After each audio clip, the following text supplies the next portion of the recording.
এত টিফিনে বৃষ্টি হচ্ছে, আমার খিচুড়ি কষা আর খিচুড়ি খেতে খুব মন করছে। মায়ের তো আজকে রান্না হয়ে গেছে, যদি বলি তাহলে বলবে কাল করে দেবো। তাহলে মাকে কীভাবে রান্না করানো যায় আইডিয়া ইচ্ছা করে ফোন করি, দিয়ে বলি যে আমার বন্ধুরা তোমাকে রান্না করার চ্যালেঞ্জ করছে। তুই আবার এই বৃষ্টির মধ্যে কি বলছিস? হ্যাঁ বল্টু বল, কেন ফোন করেছিস? তোর মায়ের খিচুড়ি আর চিকেন কষাটা বেশি ভালো, আমার মায়ের বেশি ভালো।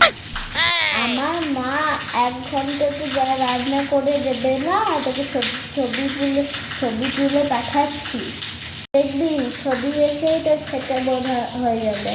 আর আমাকে তখন হিংসা করবি। মা তোমাকে চ্যালেঞ্জ করছে, দেখো। আমাকে এবার কি চ্যালেঞ্জ করছে? বাবা, আমার তো রান্নাও হয়ে গেছে, আবার তো কীভাবে ফাঁসাবে এবার? রান্নার আবার যদি না করি তাহলে আবার ছেলে প্রেস্টিজ পাংচার হয়ে যাবে।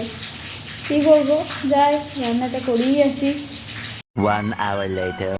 তাড়াতাড়ি ফোনটা সুইচ অফ করে দিই, দিয়ে বলি যে মা ফোনটা তো সুইচ অফ হয়ে গেছে, ছবিগুলো কী করে পাঠাবো?